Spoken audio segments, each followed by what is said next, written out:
one of my favorite opening moves because the game can go in many fun directions. Opening up your dark squared bishop and seizing the center with your pawn. This develops their knight and takes aim at your pawn, reinforcing the center with your knight and protecting your pawn.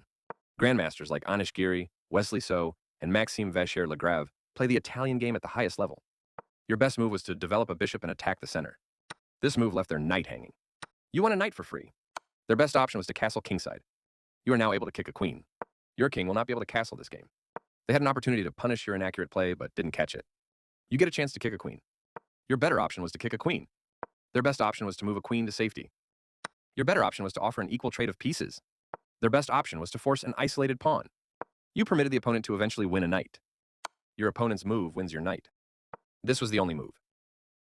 They overlooked an opportunity to tactically win a knight. You stopped your opponent from being able to win a knight by trapping a piece.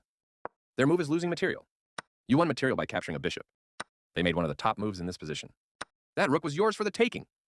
Their better move was to castle kingside. You offered your opponent an opportunity to exchange pieces of equal value.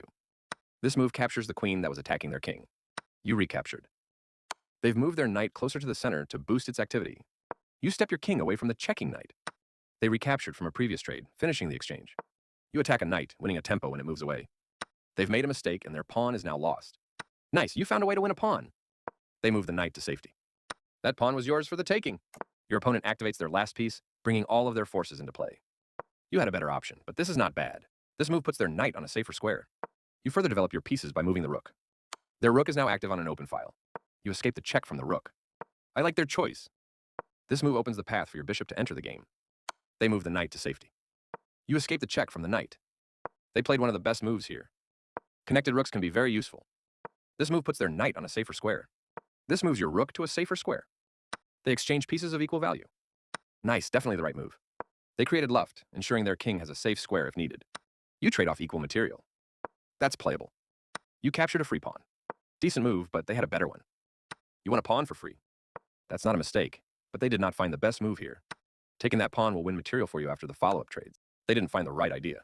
You dodged the check, moving your king out of harm's way. You are now able to win material through an eventual pin. Good job defending that bishop. They prevented you from being able to force eventual checkmate. You step your king away from the checking knight. You get a chance to force eventual checkmate. You missed an opportunity to force eventual checkmate. This move puts their rook on a safer square. This is the way to win material. Their king steps away from the check by your rook. This is the way to win material. They slipped up a bit here. Not the worst move, but this is the way to win a rook. This move doesn't help their position at all. Getting closer to the forced checkmate. They block the check from your rook. Congrats on your win.